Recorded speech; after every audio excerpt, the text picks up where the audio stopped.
क्योंकि उन सब में लैंगिक प्रजनन होगा तभी तो उसमें विभिन्नताएं आएंगी। तो ये प्रोसेस बहुत धीरे धीरे चलता है, अचानक से नहीं होता है। इंसेक्टा में सबसे ज्यादा ये बहुत अच्छा क्वेश्चन बनता है, डायग्राम बेस्ड क्वेश्चन आता है इसका। तो ये अगर आपसे पूछा जाए कि आम में 1000 जातियां का बेसिस क्या है, जारी रही तो इस संपदा को 2 शताब्दी से कम समय में खो सकते हैं। तो ये पता होना चाहिए बेटा। हेलो बच्चों, कैसे हैं आप सब। आज हम 12th का लास्ट चैप्टर डिस्कस करेंगे, इकोलॉजी का, जैव विविधता एवं उनका संरक्षण।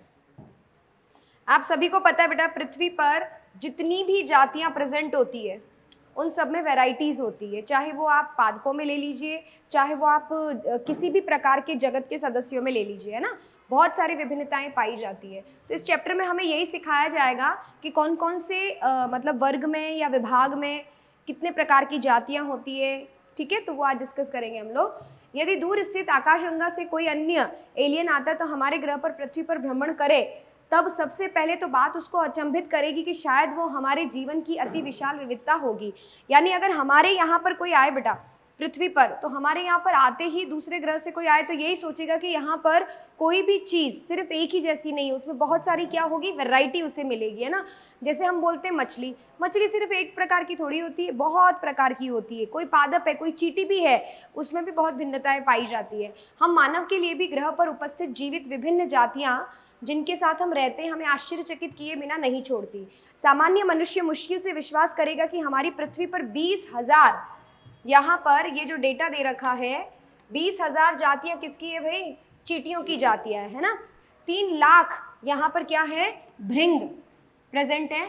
28,000 किसकी जातियाँ हैं, मछलियों की जातियाँ यहाँ पे प्रेजेंट है। और 20,000 से अधिक यहाँ पर क्या है, ऑर्किड है। यानी कि कहने का मतलब ये है कि आप सोचिए, एक एक मैंने यहाँ पे शब्द लिखा है उसमें कितने हजार जातियां यहाँ पे दिखाई दे रही है। ठीक है ना। इकोलॉजिस्ट तथा जैव विकास वैज्ञानिक इस विविधता के महत्व को कुछ आवश्यक प्रश्न पूछकर समझाने की कोशिश कर रहे हैं, जैसे कि इतनी विभिन्न जातियां क्यों है। बेटा अगर विभिन्न जातियां होगी तभी तो हमारा इकोसिस्टम क्या रहेगा, स्टेबल, कि अगर एक जाति विलुप्त हो गई तो दूसरी तो प्रेजेंट है ना, तो इतनी ज़्यादा हानि नहीं होगी। क्या यह महान विविधता पृथ्वी के इतिहास में पहले से उपस्थित थी। ये जो भी विविधता है ये धीरे धीरे डेवलप होती है बेटा, अचानक से नहीं डेवलप होती है, क्योंकि उन सब में लैंगिक प्रजनन होगा तभी तो उसमें विभिन्नताएं आएंगी। तो ये प्रोसेस बहुत धीरे धीरे चलता है, अचानक से नहीं होता है सब। ये सब विचित्रताएं कहाँ से आई, ऑब्वियसली बेटा लैंगिक जनन के समय जो युग्मक निर्माण होता है उसके अंदर बहुत सारे परिवर्तन होते हैं। तो 2 अन्य जातियों के बीच में अगर संकरण होगा तो नई जाति की उत्पत्ति होती है। जीव मंडल के लिए यह विविधता क्यों और कैसे महत्वपूर्ण है। यदि यह विविधता कम होती है तो क्या जीव मंडल का कार्य अलग होगा। यस, अगर ये जीव विविधता कम हो जाएगी तो हमारा किसी पर जो निर्भरता है वो बढ़ जाएगी। निर्भरता बढ़ने से फिर उसकी जाति भी क्या हो जाएगी, कम हो जाएगी। मानव जीवन इस विविधता से किस प्रकार लाभान्वित है। तो मानव जीवन को तो इसलिए बेटा लाभ है कि उनको विभिन्न प्रकार के आनुवांशिक क्या पाए जाते हैं, विभिन्नताएं पाई जाती है उसके पास में। हमारे जैव मंडल में न केवल जाति स्तर पर वरन जैवीय संगठन के सभी स्तर पर कोशिकाओं के बड़े अणु से लेकर बायोम तक बहुत विविधता पाई जाती है ना। जैसे मान लो मैं बायोमोलिक्यूल की बात करूँ तो बायोमोलिक्यूल में हमारे पास में कौन होते हैं, प्रोटीन होता है, कार्बोहाइड्रेट होता है, लिपिड होता है, कार्बनिक अम्ल होते हैं, उसमें भी बहुत सारी वेराइटीज होती है। फिर आता है जीवोम, बायोम में भी हमारे पास में बहुत वेराइटीज होती है। बायोम का मतलब हो गया कि वहाँ पे किस प्रकार का वातावरण है, ठंडा है, गर्म है, बारिश है ना। तो उस हिसाब से फिर हमें पता चलता है कि वहाँ पे जैव विविधता कम होगी या अधिक होगी। जैव विविधता शब्द सामाजिक जीव वैज्ञानिक यानी कि जैव विविधता शब्द देने वाले सोशल बायोलॉजिस्ट एडवर्ड विल्सन द्वारा दी गई थी ये। ठीक है, जैविक संगठन के प्रत्येक स्तर पर उपस्थित विविधता को दर्शाने के लिए प्रचलित किया गया है। इसमें से अति महत्वपूर्ण निम्न है, यानी अब जो जैव विविधता के चीज़ों को समझाने वाला है कि किस किस हिसाब से विभिन्नताएं होती है, ये सारे इसमें स्तर पाए गए। सबसे पहला आनुवांशिक विविधता, यानी कि पृथ्वी पर जो भी विविधताएं पाई जाती है उसमें सबसे पहला नाम आता है आनुवांशिक विविधता। आनुवांशिक विविधता का मतलब होता है आनुवांशिक स्तर पर वितरण क्षेत्र में बहुत विविधता दर्शा सकते हैं। हिमालय की विभिन्न श्रेणियों में, तो हिमालय का एक बहुत अच्छा उदाहरण दिया है प्लांट का, राउल्फिया वोमेटिरिया। राउल्फिया वोमेटिरिया एक मेडिसिनल प्लांट है बेटा। तो ये मेडिसिनल प्लांट जो है इसमें जो भी रसायन होता है उसकी सांद्रता के आधार पे अलग अलग जातियां होती है। यानी अगर किसी में ज़्यादा सांद्रता है इसकी रसायन की तो उसकी जाति अलग होगी, किसी में उससे कम है, फिर उससे कम है। तो उसकी आनुवंशिक विविधता किससे है? जो भी उसमें रसायन होता है उस रेसरपाइन की दक्षता और सांद्रता से संबंधित इसमें क्या पाई जाती है? वैरायटी। तो भारत में 50,000 से अधिक आनुवंशिक रूप से अगर मैं बात करूं तो किसमें है ये जातियां? चावल, राइस के अंदर कितनी है भाई? 50,000 से अधिक आनुवंशिक रूप से ये जातियां पाई जाती है। और 1000 से अधिक किसकी जातियां पाई जाती है? आम की।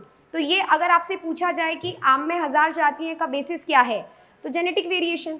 अगर आपसे धान के अंदर वेराइटीज का वैल्यू पूछा जाए भाई कितना है, क्यों है, 50,000 से अधिक है, और वो सब क्या है? आनुवंशिक विभिन्नताएं वहां पे प्रेजेंट होती है। नेक्स्ट आता है जो विविधता का कारण है, जातीय विविधता। सेकेंड रीजन हो जाएगा हमारा जातीय विविधता। यह विविधता जो होती है यह बेसिकली जाति स्तर पर क्या पाई जाएगी? भिन्नता पाई जाएगी। जैसे कि पश्चिमी घाट की अगर हम बात करें तो पश्चिमी घाट के अंदर जो भी एम्फीबियन होते हैं, पश्चिमी घाट में एम्फीबियन की विविधता जो होती है वो अधिक होती है एज कंपैरेटिव पूर्वी घाट के। तो ये पूछा जाता है बेटा कि कहाँ पर ज़्यादा होती है विविधता, तो यहाँ पे अधिक विविधता पाई जाती है एज कंपैरेटिव पूर्वी घाट के। ठीक है, आपको कंपैरिजन अगर करना होता है तो। लास्ट आता है आपका इकोलॉजिकल विविधता। यह विविधता इकोसिस्टम स्तर पर है। जैसे कि भारत के रेगिस्तान है, यहाँ का इकोसिस्टम लेवल आपका अलग होता है। वर्षावन है ना, मैंग्रोव है, और कोरल रीफ है या आर्द्र भूमि है। ये शब्द पहले भी आया बेटा। एस्चुरीज है जहाँ पे नदियाँ एक तरीके से संयोजन स्थल जो होता है। तो ये विभिन्न क्षेत्रों के अंदर यहाँ पे क्या पाया जाता है? विभिन्न प्रकार के आपके विविधताएं पाई जाती है। वो किस आधार पे होती है? इकोलॉजिकल, क्योंकि वहाँ का जैविक और अजैविक घटक क्या होता है? अलग अलग होता है। तो हमारी जो भी जैव विविधता होती है वो किस आधार पे हो सकती है? आनुवंशिक आधार पे हो सकती है, जातीय स्तर पे हो सकती है, और इकोलॉजिकल स्तर पे हो सकती है। जैसे कि हमारे भारत की बात करें अपन, तो भारत के अंदर अगर मैं बात करती हूँ कि जो विभिन्नताएं होती है वो क्या है? नॉर्वे से अधिक है। नॉर्वे कैसा देश है? एक स्कैंडिनेवियन देश होता है जहाँ पे बहुत ज़्यादा ठंड होती है, तो वहाँ पर इतनी ज़्यादा वैरायटी नहीं होती है एज कंपैरेटिव भारत के। तो भारत में जैव विविधता एज कंपैरेटिव नॉर्वे की क्या होती है? ज़्यादा होती है यहाँ पे। ठीक है ना। नेक्स्ट, प्रकृति की इस समृद्ध जैव विविधता को एकत्र होने में विकास में लाखों वर्ष लगे, लेकिन जातीय क्षति यदि इस दर से जारी रही तो इस संपदा को 2 शताब्दी से कम समय में खो सकते हैं। तो ये पता होना चाहिए बेटा कि जिस हिसाब से हमारी जो भी लॉस ऑफ बायोडाइवर्सिटी हो रहा है, इस हिसाब से अगर लॉस ऑफ बायोडाइवर्सिटी होगा तो हमारा यहाँ पर जो भी इकोसिस्टम की स्टेबिलिटी है वो क्या हो जाएगी? समाप्त होती जाएगी। धीरे धीरे जो हमारे पास संपदा है वो खत्म होती जाएगी अगर हमने ध्यान नहीं दिया तो। आजकल संसार के अधिकतर लोगों के लिए इस ग्रह पर हमारे जीवन रख रखाव के लिए जैव विविधता तथा उसका संरक्षण एक अत्यावश्यक और महत्वपूर्ण अंतर्राष्ट्रीय पर्यावरण मुद्दा बन गया है। क्योंकि अब देखिए बेटा, पहले तो गवर्नमेंट भी इस पर ध्यान नहीं देती थी, अब तो गवर्नमेंट भी ध्यान देती है। वन विभाग है तो वो वन विभाग का यही तो काम होता है कि जो भी गंभीर या जो भी एक तरीके से विलुप्त जातियाँ जो खतरे की कगार पे है उनका ध्यान रखना, चाहे वो इन सीटू करे चाहे एक्स सीटू करे, स्वस्थाने करे चाहे बहिस्थाने करे, तो हमें बचानी है जातियाँ भाई। अगर हम जातियों को नहीं बचा पाए तो इन फ्यूचर हमारा इकोसिस्टम क्या होगा? डिस्टर्ब हो जाएगा, और इकोसिस्टम के कहीं ना कहीं हम भी तो भाग है, हमें भी तो फर्क पड़ेगा। तो इसीलिए हमें इकोसिस्टम के अंदर जैव विविधता की जो भी विभिन्नता है उनकी संरक्षा करनी पड़ेगी। पृथ्वी तथा भारत में कितनी जातियाँ स्पीशीज़ है? तो ये जो भी यहाँ डेटा है बेटा ये लगभग है, एग्जैक्ट तो है भी नहीं, क्योंकि हम जब तक पढ़ते हैं तब तक पता नहीं कितनी जातियाँ विलुप्त हो चुकी होगी। यहाँ पे अब तक खोजी गई नामित जातियों को प्रकाशित शास्त्रीय तथ्यों से हम जानते हैं कि आज तक कितनी जातियाँ अंकित की गई है, लेकिन पृथ्वी पर कितनी जातियाँ, इस प्रश्न का उत्तर देना आसान नहीं है, क्योंकि हम कैसे काउंट करेंगे बताइए आप? इतनी सारी जातियाँ होती, इतने सारे, किसी में जो भी संतति होती है उनकी संख्या बहुत ज़्यादा होती है, किसी के अंदर जातियों में सदस्य ही कम होते हैं जो हम शायद काउंट भी नहीं कर सकते हैं उनको। तो ये काफ़ी हमें प्रॉब्लम का सामना करना पड़ता है। IUCN के अकॉर्डिंग अगर हम बात करें तो 2004 के अनुसार, तो आप सोचिए बेटा ये जो डेटा है ये तो करीब 20-21 साल पुराना डेटा है। अब तक तो पता नहीं कितना ही यहाँ पे जैव विविधता के अंदर जो भी संख्या है उसमें चेंजेस हो चुके होंगे। तो ये कितना डेटा है भाई IUCN के अकॉर्डिंग कि जितनी भी पादप और जंतुओं की जातियाँ हैं वो 1.5 मिलियन से क्या होगी? अधिक। जैसे आपके 11th के NCERT में लिखा है 1.7 to 1.8 मिलियन, तो इसका मतलब वो है तो 1.5 से ज़्यादा ही ना, तो बात सेम ही है। तो यहाँ पे 1.5 नहीं लिखना है, 1.5 मिलियन से अधिक ध्यान होना चाहिए। लेकिन हमें ये ज्ञात नहीं है कि अभी और कितनी जातियाँ खोजी जानी बाकी है। आकलन बहुत विभिन्नताएं रखता है तथा उसमें से कुछ शैक्षिक अनुमान मात्र है कि वर्ग की समूह की जातियों की खोज उष्णकटिबंधीय क्षेत्रों की अपेक्षा, ऐसा माना जाता है कि ज़्यादातर जो भी नई जातियों की खोज है वो उष्णकटिबंधीय देशों की अपेक्षा शीतोष्ण देशों में अधिक होती है ना। तो इसका मतलब क्या हुआ कि अगर मैं बात करूं कि उष्णकटिबंधीय देशों की अपेक्षा शीतोष्ण कटिबंधीय क्षेत्रों में क्या हुई है, ज़्यादा खोज हुई है। तो शीतोष्ण कटिबंध में ज़्यादा खोज एज कंपैरेटिव उष्ण कटिबंध। तो ये थोड़ा सा डेटा हमें ध्यान रखना है कि कौन कौन से हमारे यहाँ पे ज़्यादा हमें जातियाँ हमें प्राप्त होती है। पृथ्वी की जैव विविधता के कुछ रोचक पहलुओं को वर्तमान में उपलब्ध जातियों की सूचियाँ हम अगर देखते हैं तो सभी आंकलित जातियों में 70%, जो भी लगभग हमें डेटा पता है जातियों में, उसमें लगभग 70% से अधिक क्या है भाई, जंतु हैं। और जबकि शैवाल, कवक, ब्रायोफाइट, आवर्तबीजी, अनावर्तबीजी, ये सब क्या है, पादप है। तो पादप यहाँ पर 22% से अधिक नहीं है, यानी कि 22% से अधिक नहीं है मतलब 22% से कम है। तो पादपों के अंदर जो भी यहाँ पे जातियाँ हमें पाई गई है वो 22 या 22 से कम है, लेस देन कह सकते हैं आप कि 22% से क्या है, वो लेस देन है यहाँ पे। ठीक है। जंतुओं में कीट सबसे अधिक समृद्ध जाति वर्ग समूह है जो कि संपूर्ण जातियों के 70% से अधिक है, यानी कि जो भी पृथ्वी पर जाति है वो 70% क्या है, जंतु, उसमें भी 70% कौन है भाई, 70% से अधिक कौन है, कीट है। इसका अर्थ यह है कि इस ग्रह में प्रत्येक 10 जंतुओं में से 7 कौन है भाई, कीट, यानी इंसेक्टा के जो जीव है वो सबसे ज्यादा जंतु जगत में हमें वैरायटीज प्रदान करते हैं। पुनः कीटों की अत्यधिक विविधता को हम कैसे समझाएं, तो यहाँ पे सीधी सी बात है बेटा कि कीटों में इतनी विभिन्नताएं क्यों होती है, क्योंकि एक तो उनके अंदर जो भी हम बात करते हैं ना कि प्रोटेक्शन कवर होता है काइटिन का, तो वो उसको सुरक्षा प्रदान करता है। और इनके अंदर जो भी उनके अनुकूलन होते हैं वो एज कंपैरेटिव अदर के क्या होते हैं, ज़्यादा सही होते हैं। तो इनमें वेराइटीज़ ऑफ जो भी ऑर्गेनिजम्स होते हैं उनकी संख्या बहुत ज़्यादा होती है। संसार में कवक की जातियाँ जो होती है वो कुल संख्या किसकी, मछली है, उभयचर है, सरीसृप है या फिर स्तनधारी है, इन सबको भी प्लस करें तो सबसे ज़्यादा किसकी जातियाँ होती है भाई, कवक जाति। यानी कवक की जातियाँ किस किस से ज़्यादा है, मछली की जातियों से है, प्लस उभयचर की जातियों से है, प्लस सरीसृप की जातियाँ अगर इनको प्लस कर ले हम वैरायटीज़ जो भी है, या फिर स्तनधारी। तो इन चारों को भी अगर वैरायटीज़ को मिला लें इन सब से तो भी सबसे ज़्यादा किसका है, कवक की जातियों में विभिन्नताएं हमें प्राप्त होती है। ठीक है। अब यहाँ पे कुछ टैक्सा दे रखे हैं बेटा, ये लीजिए। टैक्सा का मतलब वही बेटा जीवित जीवों का समूह। मैंने बताया था लिविंग वर्ड में आपको बहुत अच्छे से कि जगत, विभाग, ये सब तो श्रेणी है, स्तर है, और ये जो भी यहाँ लिखा हुआ है वो क्या है, टैक्सा है। तो आप देख सकते हैं कि अगर मैं बात करती हूँ बेटा यहाँ पे पादप में, तो पादप में आपको दिखेगा कि आवर्तबीजी और कवक, तो आवर्तबीजियों में कवक की तुलना में क्या होती है, ज़्यादा विभिन्नताएं प्रेजेंट होती है। उसके बाद में शैवाल, उसके बाद में मॉसेस और फर्न में लगभग समान, और सबसे कम किस में होती है, लाइकेन में। फिर अगर हम बात करते हैं नॉन कॉर्डेट्स में, नॉन कॉर्डेट्स में वही सबसे ज़्यादा किसमें विभिन्नताएं होती है, कीट में, इंसेक्टा में सबसे ज़्यादा। ये बहुत अच्छा क्वेश्चन बनता है, डायग्राम बेस्ड क्वेश्चन आता है इसका। उसके बाद में होता है अन्य प्राणी ग्रुप, देन उसके बाद में मोलस्का एंड देन क्रस्टेशियन। तो ऐसे टॉपिक को तैयार करने के लिए आपको 1 2 3 कर देना चाहिए।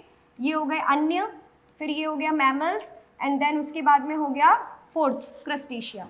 तो कहने का मतलब ये है कि यहाँ पे हर एक विभाग की अगर मैं बात करती हूँ, हर एक टैक्सॉन की मैं अगर बात करती हूँ, श्रेणी की बात करती हूँ, तो श्रेणी में जो भी टैक्सॉन सबसे कम है, ज़्यादा है, उसको आपको ऐसे लिख देना चाहिए। ठीक है। इसी तरीके से यहाँ पे देखिए, यहाँ पे अगर मैं बात करती हूँ कि वर्टिब्रेट्स में सबसे ज़्यादा किसकी होती है, मछलियों की। मछलियों के अंदर कंपैरिजन स्तनधारी और उभयचर as comparative same, and then उससे ज़्यादा किसकी होती है, पक्षी और सरीसृप, जो कि लगभग समान ही होती है, ज़्यादा फर्क नहीं होता है इनकी जातियों के अंदर विभिन्नताओं में। तो ये तीनों डायग्राम बेटा बहुत इंपॉर्टेंट है इस चैप्टर के अंदर। कशेरुक, अकशेरुक और पादप में किस प्रकार से टैक्सॉन की सबसे ज़्यादा संख्या पाई जाती है। इसमें कहीं पर भी बैक्टीरिया हमें नहीं दिख रहा बेटा, क्योंकि बैक्टीरिया काउंटेबल है ही नहीं। यहाँ पर जो भी हमने संख्या लिखी है वो किस आधार पे लिखी है कि हमारे पास में उसका डेटा है, हमारे पास में उसकी संख्या है। पर अगर मैं बात करती हूँ कि प्रोकैरियोट की संख्या नहीं थी अभी अपने इसमें, तो क्यों नहीं है? क्योंकि प्रोकैरियोट जातियों की संख्या कितनी हो सकती है? समस्या यह है कि अगर हम पारंपरिक वर्गीकरण के तरीके सूक्ष्म जीवों को पहचानने में उचित नहीं है, बहुत सी जातियां प्रयोगशाला में संवर्धन योग्य नहीं होती। हम ऐसा चाहते हैं कि मान लो अगर कोई भी चीज़ अगर हम कल्चर करके उनकी संख्या काउंट करें, तो ऐसा तो ज़रूरी नहीं है कि कोई बैक्टीरिया कल्चर करे ही करे। बहुत सारे बैक्टीरिया हैं जो कि संवर्धन माध्यम में ग्रोथ नहीं करते, तो उसको कैसे काउंट करोगे? यदि इन जातियों को समझाने के लिए जैव रासायनिक अथवा आणविक तरीके अपनाते हैं तो इनकी विविधता कहाँ पहुँच जाती है? लाखों में पहुँच जाती है। यानी अगर आप कल्चर से नहीं पता करो और अगर आप सोचो कि बायोकेमिकल से या फिर किसी भी मॉलिक्यूलर तरीके से पता करें कि भाई जीन चेंज है, तो पता नहीं बेटा कितने लाखों हमारे पास में क्या आ जाएगी, वैरायटीज आ जाएगी। तो इसीलिए इनके लिए हमें ये कहना बहुत मुश्किल हो जाता है कि पर्टिकुलर कितनी जातियां प्रेजेंट होती है उस पर्टिकुलर जहां पे सूक्ष्म जीव आते हैं। नेक्स्ट, यद्यपि भारत की अगर हम बात करते हैं बेटा, भारत का कम से कम कितना % भाग जो होता है वो भारत के थ्रू कवर होता है, 2.4%। तो 2.4% जो होता है वो भूमि किसके द्वारा घेरी गई है? पृथ्वी की, भारत के द्वारा। वैश्विक अगर हम भारत के अंदर बायोडाइवर्सिटी की बात करें तो कितना % बायोडाइवर्सिटी है? 8.1%। यही कारण है कि संसार की 12 विविध देशों में हमारा भी भारत का एक नाम आता है, ठीक है ना। अब भारत में लगभग 45,000 पादप जातियां और उनसे 2 गुना से अधिक जंतु जातियां आकलित। तो 45,000 का दुगना क्या हो गया? 90,000। तो ज्यादातर कौन सी जातियां देखी गई है? हमारी जंतुओं की जातियां देखी गई, जिनका आंकड़ा क्या है? 90,000। पादप की बात करें तो 45,000। तो यहाँ पर ये आंकड़ा जो है ये हमें थोड़ा सा याद होना चाहिए, किसकी ज़्यादा मात्रा में भारत में ज़्यादा वेराइटीज़ प्रेजेंट है। भारत में अभी तक कई जीवित जातियों की खोज और उनका नाम दिया जाना अभी तो क्या बेटा पता भी नहीं है। टेक्सोनॉमी के लिए इसका अध्ययन किया जा रहा है। अभी तो बहुत सारे ऐसे जीव जंतु हैं जिनका हमें नाम भी नहीं पता है, तो उसकी खोज चल रही है। यदि रॉबर्ट मेयर के अकॉर्डिंग अगर हम बात करें तो अभी तक सिर्फ कुल जातियों की कितनी खोज हुई है भाई? 22% हुई है बेटा खोज। अभी तो बहुत सारी क्या है? बाकी है। इस अनुपात से भारत की विविधता का आकलन करें तो 1 लाख से अधिक पादप और 3 लाख से अधिक जंतु जाति के बारे में जानना अभी हमारा बाकी है बेटा। तो ये डेटा भी तुम्हें याद करना है कि भारत में ऑब्वियसली बेटा जब पादप की संख्या कम है तो खोज भी पादप में कम है, जंतु की संख्या ज़्यादा है, वेराइटीज़, तो जंतु के अंदर ही अभी हमारी खोज क्या करनी ज़्यादा बाकी है, 3 लाख। ठीक है, तो ये हमारी एक तरीके से ये सारे इन्फॉर्मेशन हमारे इंडिया से रिलेटेड हैं और इसमें तो अभी भी बहुत सारी चीज़ें ऐसी है बेटा जो हमें पता भी नहीं है, चाहे पादप बोलो चाहे जंतु बोलो, दोनों के बारे में डेटा हमें नहीं पता है अभी। सोचिए इस कार्य को पूर्ण करने के लिए कितनी प्रशिक्षित मानव शक्ति तथा समय की आवश्यकता होगी। और कौन से वैज्ञानिक होंगे बेटा उसमें? टेक्सोनोमिस्ट ही तो होंगे, जो वर्गीकरण का पूरा ध्यान, उनको पूरा नॉलेज है, उनके द्वारा ही तो होगा ही आगे का काम, जो भी बाकी है वो सारा काम। यह स्थिति और भी अधिक भयावह हो सकती है जब हम महसूस करते कि बहुत सी जातियां खोज करने से पहले ही विलुप्त हो चुकी है। एनसीईआरटी की एक एक लाइन यहाँ पढ़नी बहुत ज़रूरी है बेटा, कहाँ से कौन सी लाइन उठकर आ जाए ये आपको भी नहीं पता चलेगी, और जब क्वेश्चन आ जाता है ना तब फिर हम एनसीईआरटी खोलते हैं। इसीलिए यहाँ पर जो भी एक एक लाइन एनसीईआरटी की पढ़ाई जा रही है, इसमें जो इंपॉर्टेंट चीज़ें हम डिस्कस कर रहे हैं उसको ज़रूर महत्व देना, ताकि आप लोगों का स्टेटमेंट वाले क्वेश्चन गलत नहीं हो, क्योंकि आपको तो पता ही नहीं होता है कि ये स्टेटमेंट एनसीईआरटी का है भी या नहीं है। प्रकृति का जैविक पुस्तकालय, जिसमें संग्रहित पुस्तकों के शीर्षक सूचीबद्ध करने से पहले ही विनष्ट हो जाते हैं, यानी कि पृथ्वी पर ऐसी बहुत सारी जातियां जो बिना खोज हुए भी ही क्या हो गई है, नष्ट हो गई है। उनके बारे में हमें पता भी नहीं है, हमारे पास में डेटा भी नहीं है कि वो थे भी या नहीं थे, उनका डेटा नहीं है हमारे पास में। फिर आता है जैव विविधता के प्रतिरूप, यानी जैव विविधता के पैटर्न की अगर हम बात करते हैं तो जैव विविधता को प्रभावित करने वाले भी कारक हम बोल सकते हैं कि कहाँ ज़्यादा हो सकती है और कहाँ पे कम हो सकती है। तो सबसे पहला आता है अक्षांशीय प्रवणता। ये अक्षांशीय प्रवणता का मतलब ये होता है कि जंतु और पादप विविधता संपूर्ण विश्व में समान न होकर असमान वितरण दर्शाती है। तो इसमें सबसे पहले किसका लिखा है? अक्षांशीय। अब अक्षांशीय का मतलब आप देखना कौन सूरज की किरणों के पास में है और कौन सूरज की किरणों से दूर देश है, उस हिसाब से वहाँ की क्या निश्चित होगी, जैव विविधता निश्चित होगी।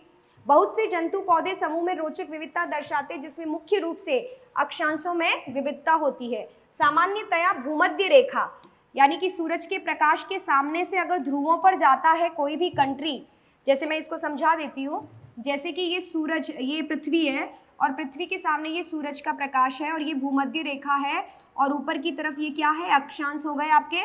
तो यहाँ पर आपका उत्तरी ध्रुव और यहाँ पे क्या हो जाएगा, दक्षिणी ध्रुव।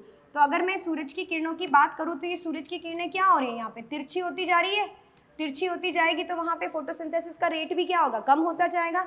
तो पादप का जो भी जैव विविधता होगी वो क्या होगी, कम होगी। सबसे ज्यादा जैव विविधता कहाँ पे होगी, भूमध्य रेखा पर, जहाँ पे उष्ण कटिबंधीय क्षेत्र आपके प्रेजेंट हो सकते हैं। तो ये एक डेटा एनसीईआरटी ने हमें बताया है कि जैसे जैसे हम भूमध्य रेखा से कहाँ जाते हैं, ध्रुवों पर ठंड ज्यादा होती है, टेम्परेचर कम होता है। तो ध्रुवों की ओर जाते तो जाति विविधता क्या हो जाती है, घट जाती है। केवल कुछ ही अपवादों को छोड़कर, सिर्फ कुछ अपवादों को छोड़कर उष्ण कटिबंधीय क्षेत्र का मतलब ये हो गया कि 23.5 डिग्री उत्तर से 23.5 दक्षिण डिग्री तक शीतोष्ण या ध्रुवीय प्रदेशों में अधिक जातियां पाई गई है। यानी कि जो भी उष्ण कटिबंधीय क्षेत्र का मतलब क्या हुआ, ऊपर की तरफ और नीचे की तरफ, उनको छोड़ के अगर हम बात करते हैं तो सब जगह क्या पाई गई है, अधिक जातियां। यानी कि ये बात चल रही है यहाँ पे, इधर, ये तो भूमध्य रेखा है, ठीक है। अब भूमध्य रेखा से आप ऊपर की तरफ जाओगे तो क्या होगी, जैव विविधता घट रही है। तो डायरेक्ट सूरज के सामने रहेगी तो थोड़ा सा मे बी इंटेंसिटी ज्यादा हो, इसीलिए 23 ऊपर और 23 नीचे। यहाँ पर छोड़कर लिखा हुआ है ना, साफ साफ देखिए यहाँ पे क्या लिखा हुआ है कि केवल कुछ ही अपवादों को छोड़कर उष्ण कटिबंधीय क्षेत्र में शीतोष्ण या ध्रुवीय प्रदेशों से अधिक प्रजातियां पाई जाती है। यानी ध्रुवीय क्षेत्रों से कहाँ अधिक पाई जाती है, उष्ण कटिबंधीय क्षेत्रों में पाई जाती है। भूमध्य रेखा के समीप, एग्जैक्ट भूमध्य रेखा पर नहीं, भूमध्य रेखा के समीप कौन है, कोलंबिया। कोलंबिया में कितने पक्षी हैं भाई, 1400 पक्षी। जबकि न्यूयॉर्क, जो कि थोड़ा सा उसका एंगल की बात करूं मैं, तो वो कौन सा एंगल है, 41 डिग्री उत्तर में, ऊपर की तरफ है यहाँ पे। तो 41 डिग्री का मतलब क्या हो गया, यहाँ पे, इधर कह दीजिए आप, यहाँ पे न्यूयॉर्क है, तो यहाँ पे देखिए भूमध्य रेखा से थोड़ा सा ऊपर तो हो गया कोलंबिया, 41 डिग्री से पे क्या हो गया न्यूयॉर्क, जहाँ पर पक्षी कितने हैं भाई, 105। पहले कितने थे, 1400, अब कितने हो गए, 105। ग्रीनलैंड फिर उससे थोड़ा ऊपर 71 डिग्री, वहाँ पे कौन है भाई, ग्रीनलैंड, यानी कि जस्ट इसके ऊपर की तरफ, ये 71 आ गया यहाँ पे। तो 71 के अंदर भी आप कह सकते हैं कि यहाँ पे क्या हो गया, केवल 56 पक्षी है। क्योंकि पक्षी कम क्यों है, क्योंकि पादपों की संख्या क्या हो गई, कम हो गई।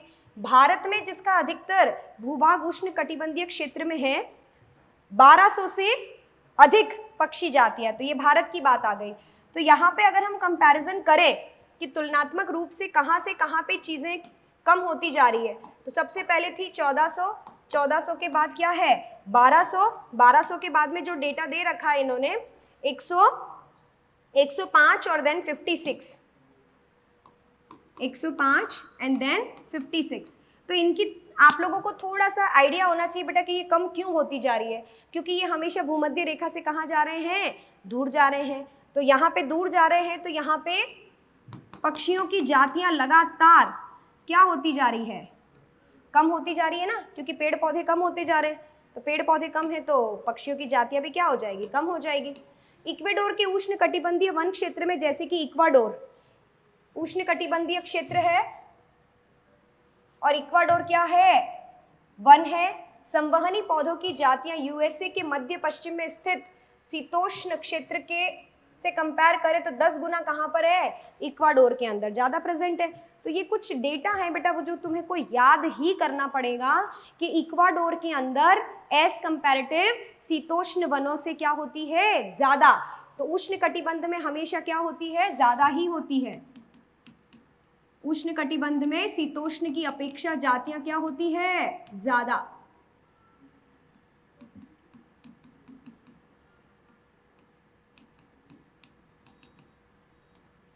ठीक है। नेक्स्ट, दक्षिणी अमेरिका के अमेज़न, ये बेटा बहुत इंपॉर्टेंट डेटा है। दक्षिणी अमेरिका के अमेज़न उष्णकटिबंधीय वर्षा वन जो होते हैं उनके अंदर जैव विविधता जो होती है वो सबसे ज़्यादा होती है। अब जैव विविधता को अगर हमें प्रूफ करना है तो जैव विविधता को प्रूफ करने के लिए यहाँ पे हमारे पास में ये डेटा याद रखने पड़ेंगे कि पादप की जातियाँ कितनी है 40,000, ठीक है, मछलियों की 3,000, 1,300 किसकी रहेगी, पक्षियों की, और 427 स्तनधारी की, अगेन फिर 427 उभयचर की, एंड देन सरीसृप की कितनी हो गई 374, और 1,25,000 से अधिक किसकी हो जाएगी, इनवर्टिब्रेट्स की। तो इनके अंदर आपकी वेराइटीज प्रेजेंट होती है, डिफरेंट वेराइटीज है। तो बेटा ये तो आपको याद ही करना पड़ेगा कि इतनी वेराइटीज यहाँ पर दिखाई देती है, डेटा आपको याद करने पड़ेंगे। वैज्ञानिकों के अनुसार इन वर्षा वनों में अभी कम से कम 2 लाख कीट जातियों की खोज अभी बाकी है। यानी आप सोचिए कम से कम 2 लाख से अधिक तो इनकी जातियां अभी बाकी है, इनको आइडेंटिफाई करना बाकी है अभी। बाकी सबके बारे में हमें पता चल गया, और ये भी डेटा बहुत पुराना है बच्चों, ठीक है, जिसके कारण उष्णकटिबंधीय क्षेत्र में ऐसा क्या विशेषता है जिसके कारण उसमें सबसे अधिक जैव विविधता पाई जाती है। तो बेटा इसके बहुत सारे रीजंस हैं, है ना, जिसके उन सारे रीजंस में से 3 यहाँ रीजन एनसीईआरटी ने बहुत अच्छे से एक्सप्लेन किए हैं, वो हम डिस्कस करते हैं पहले। जैसे सबसे पहला रीजन देखिए बेटा, किसी भी जाति को उद्गम करने के लिए वहाँ पे क्या चाहिए, समय चाहिए। तो उष्णकटिबंधीय क्षेत्र जो भी होते हैं उसमें जो भी जाति का उद्भव होता है उसको डिस्टर्ब नहीं किया जाता, एक ही प्रकार का मौसम रहता है, मौसम बार बार चेंज नहीं होता है। तो इसीलिए उष्णकटिबंधीय क्षेत्र के अंदर जो भी समय का रहता है, तो शीतोष्ण के अंदर क्या होता है, बार बार हिमानंद, मतलब बार बार मौसम चेंज हो जाता है, वहाँ का एटमॉस्फेयर बार बार क्या होता है, चेंज हो जाता है। जबकि उष्णकटिबंधीय में लाखों से वर्षों से अधिक अबाधित होता है, यानी कि जाति के बनने का समय अगर आपको एग्जैक्ट एक जैसा चाहिए जो चेंज नहीं हो, वो सिर्फ कहाँ मिलता है, उष्णकटिबंधीय क्षेत्रों में। दूसरा कारण, ट्रॉपिकल रीजन्स के अंदर पर्यावरण शीतोष्ण से अधिक भिन्न और कम मौसमी परिवर्तन दर्शाया जाता है, यानी उष्णकटिबंध के अंदर ज़्यादा परिवर्तन नहीं होता है, कम मौसमी परिवर्तन दर्शाता है।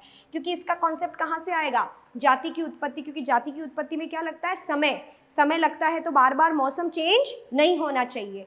तो ये भी वहाँ पे हमको देखा है।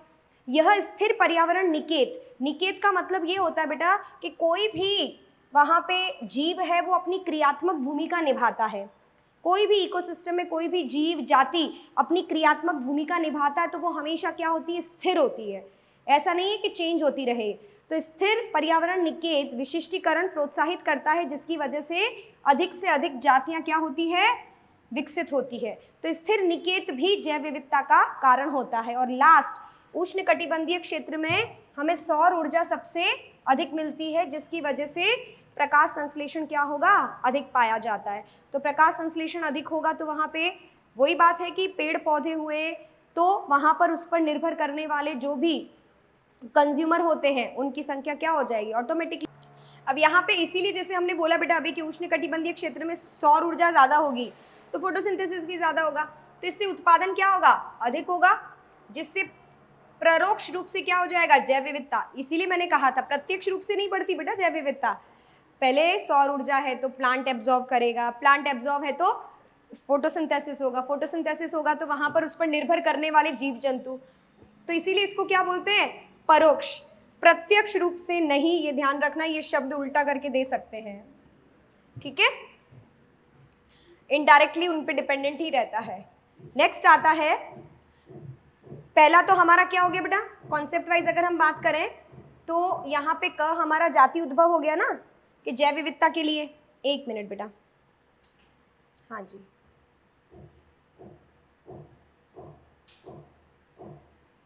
यस, अक्षांश वाली कॉन्सेप्ट की बात कर रहे थे अपन। अक्षांश वाला कॉन्सेप्ट तो हो ही गया था, ये रहा यहाँ पे क वाला कि जैव विविधता का पैटर्न में सबसे पहले हमने क्या पढ़ा, अक्षांश प्रवणता किस तरीके से कम और ज़्यादा होती है वो सारा डिटेल में पढ़ा। सेकंड हमारा पैटर्न आता है बेटा जातीय क्षेत्रफल संबंध, कि क्या किसी भी जगह का क्षेत्रफल बढ़ाने से क्या जैव विविधता भी बढ़ती है या नहीं बढ़ती है। तो यहाँ देखिए बेटा, जर्मन के महान, ये डेटा याद करना है, जर्मन के महान प्रकृति वैज्ञानी और भूगोल शास्त्री अलेक्जेंडर वॉन हेम्बोल्ट, हेम्बोल्ट का याद रखना है आपको, ने दक्षिणी अमेरिका के, ये भी आपको याद करना है कि कहाँ जाके उन्होंने अध्ययन किया, कहाँ अन्वेषण किया, दर्शाया कि कुछ सीमा तक किसी क्षेत्र की जातीय समृद्धि अन्वेषण क्षेत्र की सीमा बढ़ाने के साथ में बढ़ती है।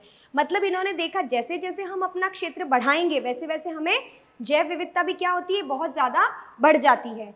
वास्तव में जाति समृद्धि और वर्गक जैसे कि अनावृत पादप है, पक्षी है, चमगादड़ है, फ्रेश वाटर की जो मछलियां होती हैं, व्यापक किस्मों के क्षेत्र के बीच में संबंध कैसा था, रेक्टेंगुलर हाइपरबोला।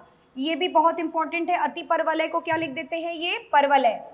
तो आयताकार अति परवलय हमको किसके बीच में दिखाई देता है, जो भी वहां पे विभिन्न प्रकार के जीव जंतु होते हैं, किसके साथ में, क्षेत्र के साथ में। तो ये सारे जीव जंतुओं का जब हम यहाँ पे क्षेत्र के साथ में संबंध बनाते हैं, पक्षी, चमगादड़, पादप और मछलियों का क्षेत्र के साथ में, तो हमें क्या मिलता है, रेक्टेंगुलर हाइपरबोला मिलता है। ठीक है, अब इसको अगर हम किसी एक लॉजिकल समीकरण से दर्शाना चाहें तो ये होता है बेटा log s बराबर log c plus z log a।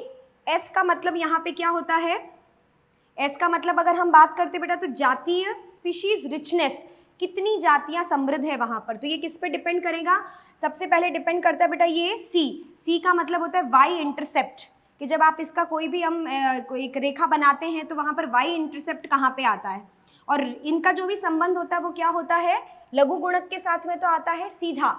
अभी हम देखेंगे इसमें एनसीईआरटी ने एक डायग्राम दे रखा है, तो लॉग की अगर करें तो सीधी रेखा आती है कि जैसे जैसे क्षेत्र बढ़ेगा वैसे वैसे जातियां। पर अगर हम यहाँ पर इस तरीके से सिर्फ और सिर्फ टेक्सॉन और क्षेत्र की बात करेंगे तो वहां पर क्या आएगा, हाइपरबोला।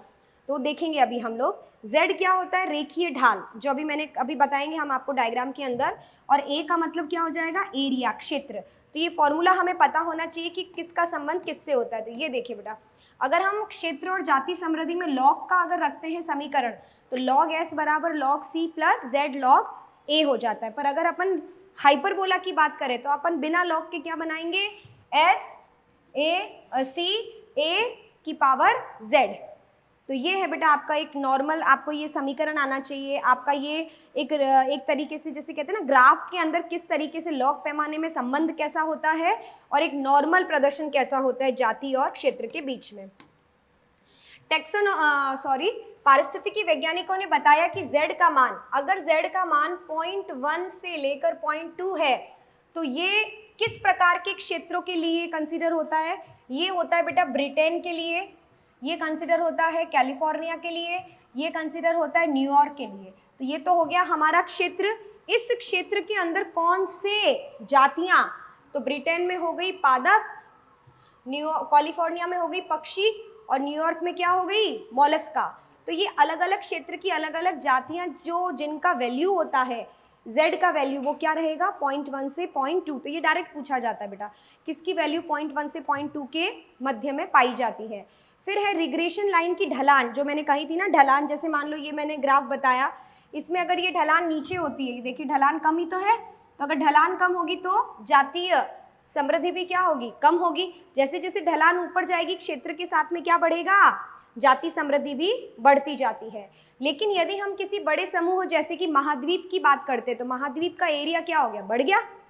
एक तो न्यूयॉर्क और एक महाद्वीप है, तो महाद्वीप का एरिया जब बढ़ेगा तो जाति समृद्धि भी क्या होगी, बढ़ जाएगी। तो उसकी जो वैल्यू होगी वो z की वैल्यू अपेक्षाकृत क्या हो जाएगी, बढ़ जाएगी। यहाँ थी 0.1 से 0.2, यहाँ क्या हो जाएगी 0.6 से 1.2 हो जाएगी, मान बढ़ गया ना उसका।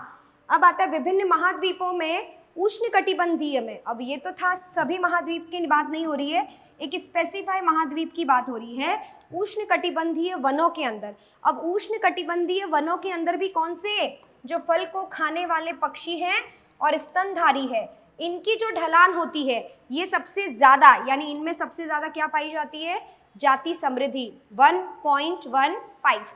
तो यहाँ पे वैल्यू जो है ये 1.1 से लेकर 0.2, इससे ज़्यादा किसकी हो जाएगी वैल्यू, इसकी ज़्यादा किससे हो जाएगी भाई, 1.6 से, ये रहा वैल्यू 0.6 से लेकर 1.2, और सबसे ज़्यादा किसकी हो जाएगी बेटा 1.15। तो ये आपको याद ही करना पड़ेगा डेटा इंक्रीजिंग या डिक्रीजिंग ऑर्डर के अंदर, क्योंकि ये चैप्टर बेटा पूरा रटने वाला है ना। कहीं कहीं पर जहाँ कॉन्सेप्ट है वहाँ तो कोई दिक्कत नहीं है, आप आराम से चीज़ों को सीख सकते हो, पर फाइनली तो आपको क्या याद करना पड़ेगा, डेटा रटना ही पड़ेगा आपको। है ना। लाइनें तो यहाँ पे अगर आप देखेंगे तो अपन को एक एक लाइन एक्सप्लेन करने में कोई दिक्कत ही नहीं है बेटा, आनी भी चाहिए।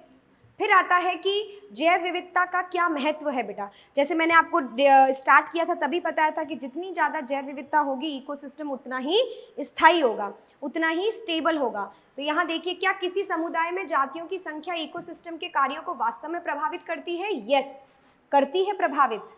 यह एक ऐसा प्रश्न है जिसका इकोलॉजिस्ट उचित उत्तर नहीं दे पा रहे। बहुत से दशकों तक पारिस्थितिकी वैज्ञानिकों का विश्वास था कि जिस समुदाय में अधिक जातियां होती है, बहुत से लोग मानते थे कि जिसके अंदर अधिक जातियां होंगी, है ना, और जिसके अंदर कम जातियां होंगी, उससे स्थिर कौन होगा? जहां पे अधिक जातियां होंगी, ऐसा माना जाता था। एक ऐसी जैवीय समुदाय के लिए सटीक स्थिरता क्या है? एक स्थिर समुदाय की उत्पादकता में, ये वाली बात बेटा, ये बहुत इंपॉर्टेंट लाइन है, साल दर साल अंतर बहुत कम होना चाहिए। कैसे? इसको हम एक्सप्लेन कर सकते हैं कि जैसे हम मानते हैं किसी जगह पर, मान लेते हैं कि 100 वेराइटीज ऑफ स्पीशीज है बेटा, ठीक है, यहाँ पे मान लेते हैं 1000 जातियां हैं, और किसी कारणवश यहाँ पर मान लेते हैं कि 10 जातियां क्या हो गई? विलुप्त हो गई। अब ये 10 जातियां विलुप्त हो गई तो इसकी वजह से यहाँ पे ज़्यादा फर्क नहीं पड़ेगा। समझ आ रही मेरी बात? यानी कि अगर ज़्यादा जाति विविधता है तो यहाँ मान लो उत्पादन अगर हो रहा है, उत्पादकता की वैल्यू अगर हम माने तो मान लेते 10,000 किलो कैलोरी बोल लो या जूल बोल लो। अब ये विलुप्त हुई तो इसकी वजह से हमें कितना फ़र्क पड़ सकता है? जैसे 10,000 का है तो यहाँ पर 9,990 कह लीजिए, इतना फ़र्क पड़ गया। तो ज़्यादा फर्क तो नहीं पड़ा ना यहाँ पे एनर्जी के अंदर भी। तो जहाँ पे जाति विविधता ज़्यादा होती है ना, तो वहाँ पर साल दर साल आपकी जो भी उत्पादकता होती है उसमें ज़्यादा फर्क होना नहीं चाहिए। तो ये तो बहुत अच्छी बात है ना। समय समय पर आने वाली प्राकृतिक और मानव निर्मित बाधाओं से रोकने वाला, विदेशी जातियों के आक्रमण को रोकने वाला भी होना चाहिए। यानी कि अगर आपको इकोसिस्टम में स्टेबिलिटी लानी है तो आपको वहाँ पे क्या होना चाहिए? प्रतिरोधक क्षमता होनी चाहिए, लचीलापन भी होना चाहिए। हम नहीं जानते कि ये गुण जातीय समृद्धि से किस प्रकार संबंधित है, लेकिन टिलमैन ने कहा था बेटा, ये बात टिलमैन ने कही थी कि प्रयोगशाला के बाहर के भूखंडों पर लंबे समय तक इकोसिस्टम के प्रयोग इस बारे में कुछ प्रारंभिक उत्तर देते हैं। टिलमैन ने पाया कि उन भूखंडों में जिन पर अधिक जातियां थी, टिलमैन ने देखा जिन पर अधिक जातियां थी, साल दर साल जैव भार में बहुत कम विविधता पाई गई। इसका मतलब क्लियर है बेटा कि हम जो सोचते हैं उसको सिद्ध किसने किया? टिलमैन ने। टिलमैन ने बहुत अच्छे से बताया कि भैया जो भी अगर क्षेत्र बड़ा है वो तो ठीक है, पर अगर वहाँ पर जाति विविधता अधिक है तो उत्पादन में ज़्यादा फर्क नहीं आता है। यद्यपि हम पूर्ण रूप से, उन्होंने अपने प्रयोग में यह दर्शाया कि विविधता से वृद्धि में उत्पादकता होती है। यानी कि अगर जैव विविधता में वृद्धि है तो उत्पादकता में भी क्या होगी? वृद्धि होगी, और कमी होगी तो थोड़ी बहुत होगी, ज़्यादा नहीं होगी कमी। यद्यपि हम पूर्ण रूप से यह नहीं जानते कि जातीय समृद्धि इकोसिस्टम अच्छा बनाए रखने में सहयोग प्रदान करती है, हम यह नहीं समझते तथा महसूस करते हैं कि समृद्ध जैव विविधता केवल अच्छे इकोसिस्टम के लिए आवश्यक नहीं है, बल्कि इस ग्रह पर मानव जीनोम को जीवित रखने के लिए भी आवश्यक है। यहाँ पर एक बात बहुत अच्छे से बोली गई है कि जैसे मानव जीवन है, हमें देखिए बेटा, जब हम सुबह से शाम तक हम अपना जब जीवन व्यतीत करते हैं तो ऐसा ज़रूरी नहीं है कि हम जिनको हम यूज़ कर रहे हैं उन जातियों से हमारा डायरेक्ट कांटेक्ट हो, पर कहीं ना कहीं अगर हमारे पूरे दिन के क्रियाकलापों में कोई भी चीज़ अगर हमसे इनडायरेक्टली कनेक्टेड और वो जाति अगर विलुप्त हो गई तो कहीं ना कहीं तो हमको इम्पैक्ट करेगी ना, वो हम पे तो प्रभाव डालेगी ना। तो ये वही कहना चाहता है कि भाई इकोसिस्टम में जाति विविधता का स्टेबल होना बहुत ज़रूरी है ना, स्टेबिलिटी होना बहुत ज़रूरी। क्योंकि हम क्यों सोच रहे हैं? क्योंकि कहीं ना कहीं हम भी उससे जुड़े हुए हैं, तो उसकी हानि नहीं होनी चाहिए। कहीं ना कहीं हमारे ऊपर भी प्रभाव पड़ेगा, अभी नहीं तो बाद में पड़ेगा। इस समय जब हम जातियों को भयावह गति से खो रहे हैं तो प्रश्न उठता है कि यदि कुछ जातियां विलुप्त हो जाए तो क्या वास्तव में इसका हम पर प्रभाव पड़ेगा? क्यों नहीं पड़ेगा बेटा, 100% पड़ेगा। शुरुआत में तो नहीं पड़ेगा, पर धीरे धीरे अगर इसी तरीके से लगातार जातियां खत्म होती रही तो डेफिनेटली हमारे ऊपर वो इम्पैक्ट पड़ेगा ही पड़ेगा। ठीक है। यदि पश्चिमी घाट के इकोसिस्टम में वृक्षों पर पाए जाने वाले मेंढक की जातियां हमेशा के लिए विलुप्त हो जाए तो क्या वहाँ के इकोसिस्टम पर कम क्रियाशील हो जाएंगे? होंगे ही बेटा, क्यों नहीं होंगे।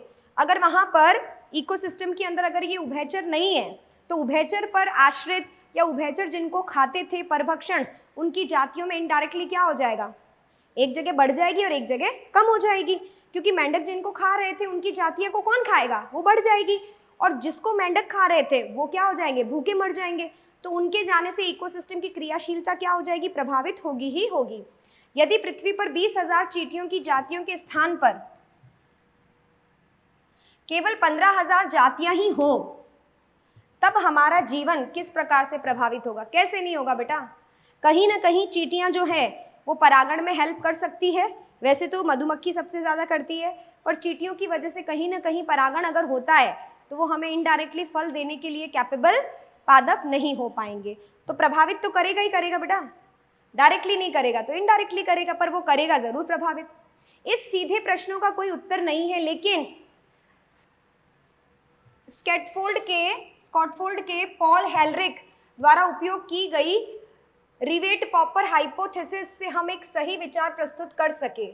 मतलब जो भी क्वेश्चन के आंसर मैंने अभी दिए वो डायरेक्ट तो नहीं दे सकते, क्योंकि हम भी ऐसा मानते हैं, पर राइवेट पॉपर थ्योरी से हमें किसने समझाया, पॉल हेलरिक ने समझाया। क्या कि अगर हम किसी इकोसिस्टम की तुलना किससे कर लें, एरोप्लेन से, इकोसिस्टम की तुलना किससे कर ले बेटा, एरोप्लेन से कर लें, और हजारों रिवेट जातियों से कर लें। रिवेट क्या होते हैं, रिवेट का मतलब होता है बेटा जो भी उसमें आपके पेच होते हैं जिनसे हम जोड़ के रखते हैं सीटों को, है ना, तो उन पेज को अगर हम जोड़ लें, कीलक कहते हैं इसको आप यहाँ पे, तो रिवेट को आप क्या कर रहे हो, जातियों से कर रहे हो, द्वारा सभी भागों को जोड़ दिया जाए।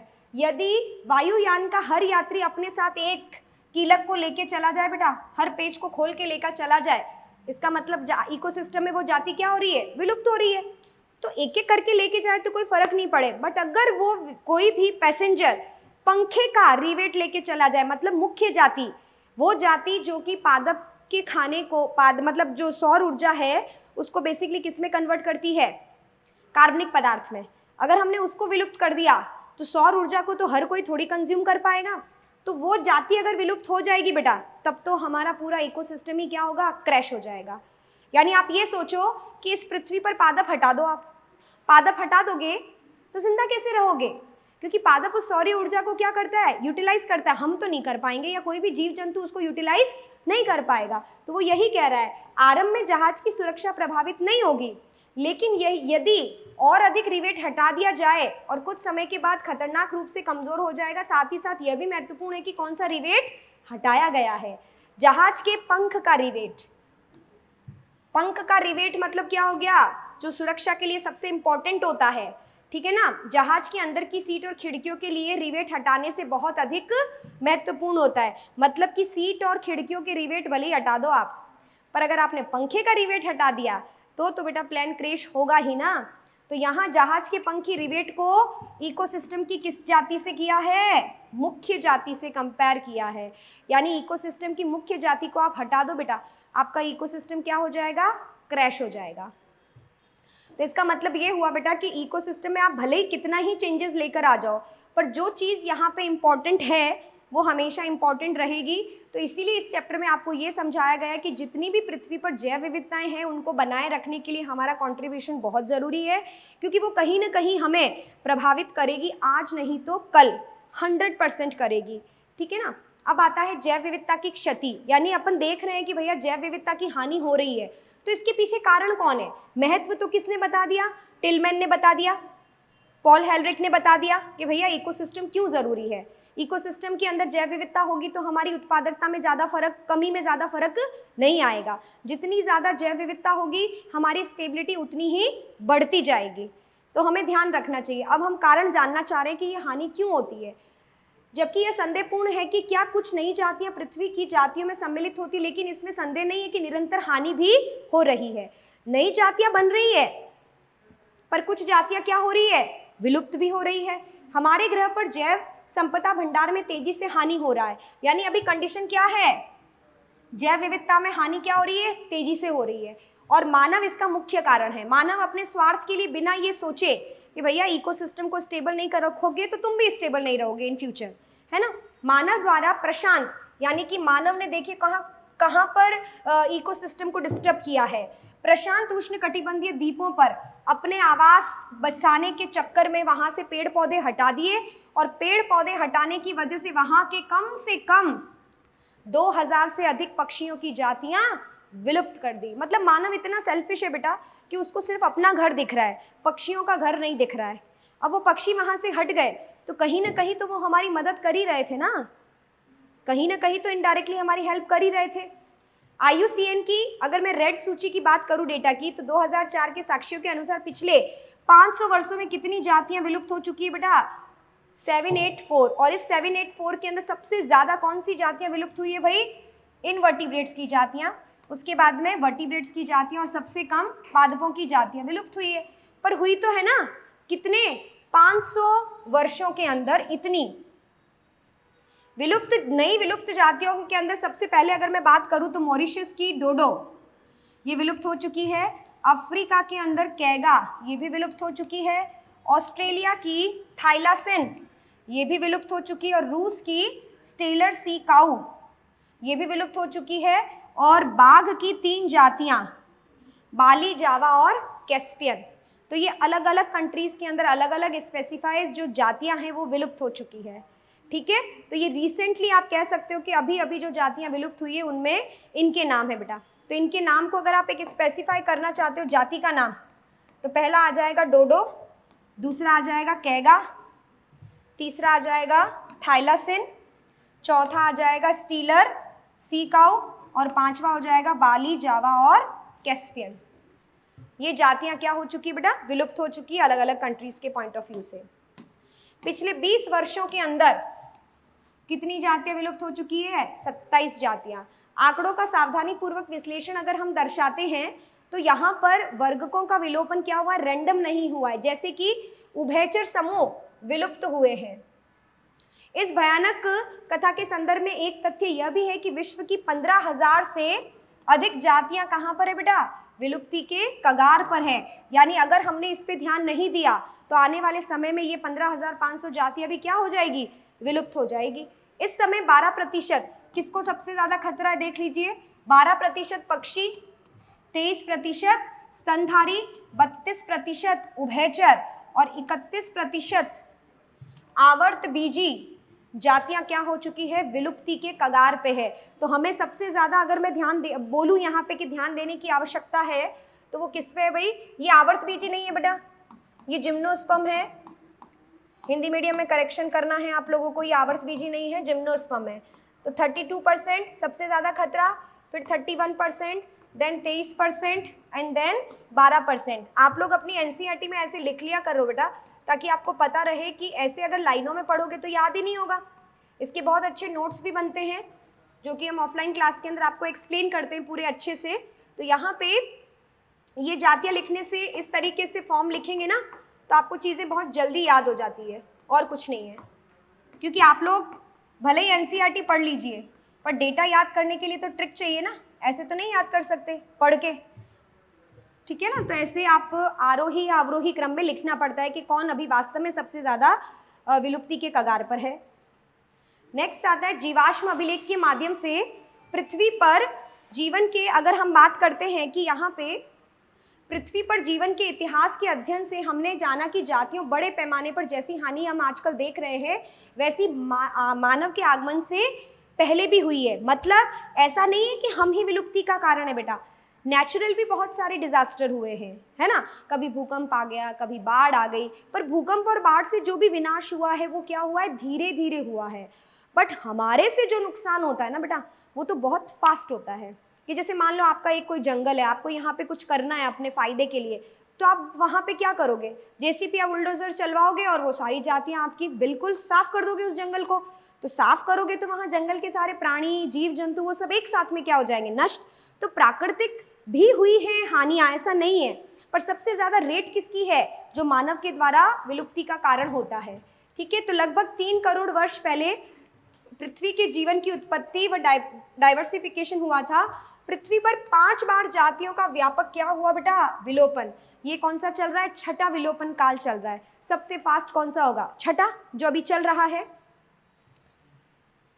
ठीक है, वह पहली 5 घटनाओं से किस प्रकार से भिन्न होगा। अभी छठा चल रहा है तो अभी कौन सा भिन्न है, क्यों है, क्योंकि अभी विलोपन का कौन काम कर रहा है, मनुष्य।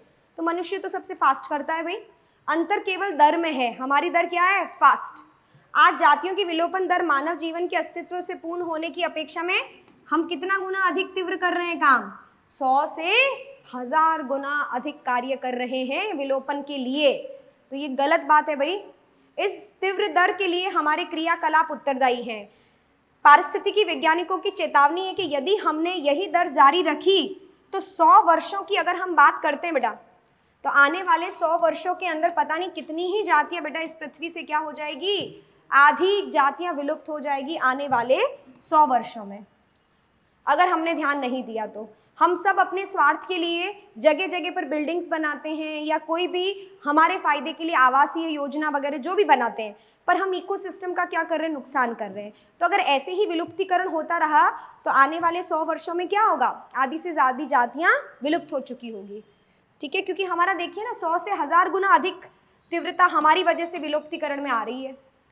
अब ये जैव विविधता की अगर हानि हो रही है तो सबसे बड़ा नुकसान 3 कारण से हमें समझ में आना चाहिए। सबसे पहला, जैव विविधता की हानि होगी तो पादप उत्पादकता क्या होती जाएगी, घटती जाएगी। सबसे पहला हमारा नुकसान कि हमारी जो प्रोडक्टिविटी है वो क्या हो जाएगी, कम हो जाएगी। पर्यावरणीय समस्याएं जैसे सूखा है कि प्रति प्रतिरोधक क्षमता में क्या हो जाएगी, कमी। हम उस प्रतिरोधक क्षमता हमारे अंदर आ ही नहीं पाएगी बेटा, क्योंकि हमारे पास में रिसोर्सेज ही नहीं है, खाएंगे क्या हम। अदरवाइज जैव विविधता होती तो कम से कम हमारे पास में ये तो रहता है ना कि उस समय जो सूखे में प्रजातियां भी होती है बहुत सारी, वो हमें खाने में यूटिलाइज हो सकती है, जो कम पानी के अंदर विकसित होती है। कुछ इकोसिस्टम की क्रियाकलापों के पादप उत्पादकता, जल उपभोग और पीड़क रोग चक्र की परिवर्तनशीलता भी क्या हो जाती है, बढ़ जाती है। यानी जो जीवन चक्र होता है वो एक आदर्श रूप में जो चलता है उसका साइकिल क्या हो जाता है, चेंज हो जाता है। तो चेंजेस बहुत ज़्यादा बढ़ जाते हैं अगर इकोसिस्टम में जैव विविधता की हानि होती है तो एक तो उत्पादकता में कमी आ जाती है बेटा, दूसरा जो भी हमारी प्रतिरोधक क्षमता होती है वो कम हो जाती है, और तीसरा जो भी हमारे लाइफ साइकिल या जल उपभोग है या प्लांट यूटिलिटी है या पीड़क या रोग चक्रों के परिवर्तन है उसमें क्या आ जाती है, बढ़ोतरी आ जाती है। तो ये भी एक बहुत इंपॉर्टेंट रीज़न है कि भैया हमें बचाना है, किसको, जैव विविधता की हानि को बचाना है हमें। फिर आता है जैव विविधता के बेटा कारण। तो जैव विविधता के हमारे पास में मुख्य रूप से 4 कारण होते हैं। सबसे पहला कारण होता है जिसे कहते हैं आवासीय क्षति या फिर विखंडन, जो कि मैंने आपसे कहा अभी कि अगर कोई एक आवास खराब होता है, चाहे वो भूकंप से हो चाहे हमारी वजह से हो, तो उसमें एक जाति विलुप्त नहीं होती, बहुत सारी होती है। तो सबसे इम्पोर्टेंट जो विलुप्ति का कारण होता है वो क्या होता है, खंडन और आवासीय क्षति। उष्ण कटिबंधीय वर्षा वनों में पहले आवासीय क्षति सबसे बड़ा अच्छा उदाहरण माना जाता था क्षति का, उष्ण कटिबंधीय वर्षा वन। क्यों, क्योंकि वो हमारे पृथ्वी का कितना % एरिया घेरते थे, 14%, पर अब वो 14% से कितना % रह गया है, 6%। तो अब आप सोचो बेटा, उस उष्ण कटिबंधीय वर्षा वन का एरिया इतना ज़्यादा था, 14%, लोगों ने अपने आवासीय रखने के लिए वहाँ पे सारे पेड़ कटवा दिए, है ना, तो उस वजह से वो एरिया अब कितना रह गया, 6%। इस तेजी से नष्ट हो रही, जब आप इसका अध्ययन पढ़ेंगे तो पता नहीं जब हम बात कर रहे हैं उस समय भी कितने हजार वर्षावन क्या हो चुके होंगे, समाप्त हो चुके होंगे, कितने हेक्टर, समझ आ रहा है। विशाल अमेजन वर्षावन, जिसे आप विशाल होने के कारण क्यों कहते हैं, क्योंकि वो हमारे पृथ्वी के फेफड़े सबसे ज़्यादा अगर ऑक्सीजन हमें मिलती है तो वो कहाँ से मिल सकती है बेटा, अमेजन वर्षावन। उसमें संभवतः करोड़ों जातियां निवास करती है पेड़ पौधों की। तो ये भी बेटा उसका भी हमें ध्यान रखना चाहिए कि अमेजन वर्षावन जो है वो फेफड़े क्यों कहा जाता है भैया पृथ्वी के, क्योंकि वहाँ पर पेड़ पौधे बहुत अधिक संख्या में है, जिसकी वजह से फोटोसिंथेसिस के फलस्वरूप हमें क्या मिलता है, ऑक्सीजन मिलता है। इस वन को, अब मैं इस अमेजोन वर्षावन की बात करूं तो यहाँ पर भी लोगों ने सोयाबीन की खेती की, और सोयाबीन की खेती को सोयाबीन की खेती व जानवरों के चारागाहों के लिए काटकर साफ कर दिया, मतलब सिर्फ अपने फायदे के लिए। भाई वहाँ पर जो भी पेड़ पौधे थे वो बड़े थे तो उनके जो भी मतलब पशु थे वो खा नहीं पाते थे, तो उन्होंने पेड़ों को कटवा के वहाँ सोयाबीन की खेती कर दी, तो उन पे जो पक्षी रहते थे फिर वो विलुप्त होने लग गए। तो कुल मिला के यहाँ पर भी हमारा ही कंट्रीब्यूशन है कि हम जैव विविधता की क्या कर रहे हैं, हानि कर रहे हैं। संपूर्ण आवासीय क्षति के अलावा प्रदूषण भी क्या होता है, कारण। प्रदूषण भी हम ही करते हैं बेटा, है ना। तो प्रदूषण के कारण आवास में क्या हो जाता है, फ्रेगमेंटेशन, जिससे बहुत सी जातियां जीवन को खतरा उत्पन्न हो जाती है। जब मानव के क्रियाकलाप द्वारा बड़े आवास छोटे छोटे खंड में विभक्त होते हैं, तो तब जिन स्तनधारियों और पक्षियों को अधिक आवास चाहिए, वो प्रवासी फिर वहां से क्या हो जाते हैं, माइग्रेट हो जाते हैं। क्योंकि देखिए बेटा, जरूरी नहीं है, जैसे हाथी है, हाथी एक छोटे से इलाके में नहीं रह सकता, उसको क्या चाहिए, बड़ा इलाका चाहिए। अब वो इलाका अगर छोटा हो गया तो वो वहाँ थोड़ी रह पाएगा, तो वो उस जगह से क्या हो जाएगा, चला जाएगा। तो अगर वहाँ से वो चला गया तो जाति में क्या हो गई, जाति विविधता में क्या हो गई, कमी हो गई ना। तो कहने का मतलब ये है कि अगर आपका कोई खंड या कोई भी क्षेत्र आवास हानि होती है या फ्रेगमेंटेशन होता है, तो वहाँ पे आपकी जातियाँ भी क्या हो जाती है, कम होने लग जाती है, जिससे समष्टि में कमी होने लग जाती है अगर वो वहाँ से माइग्रेन कर जाता है वहाँ से। अतिदोहन सेकंड रीजन है बेटा जाति विलुप्त होने का या जैव विविधता की हानि, अतिदोहन। आप किसी भी चीज़ को अपने फायदे के लिए बहुत ज़्यादा यूज़ करोगे तो धीरे धीरे वो जाति क्या हो जाएगी, विलुप्त हो जाएगी। सेकंड कारण, तो हमें अपने भोजन और आवास के लिए प्रकृति पर निर्भर रहना पड़ता है, लेकिन आवश्यकता जब लालच में कन्वर्ट हो जाती है तो फिर वहाँ पे नुकसान हो जाता है बेटा। प्राकृतिक संपदा का अधिक दोहन अगर हम करेंगे, अधिक दोहन करेंगे तो ऑब्वियसली बेटा जैव विविधता की हानि होगी।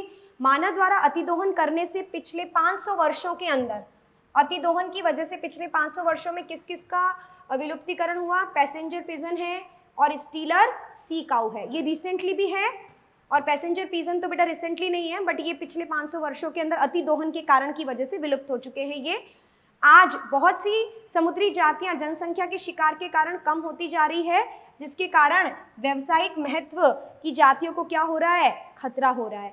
बहुत सारी जातियां ऐसी भी तो होती है बट मछलियों की, कि हम खाने के लिए यूटिलाइज करते तो अतिदोहन कर लेंगे तो वो जातियां क्या हो जाएगी, खत्म हो जाएगी। तो अतिदोहन भी जैव विविधता की हानि का एक बहुत महत्वपूर्ण कारण होता है। फिर आता है बेटा विदेशी जाति का आक्रमण।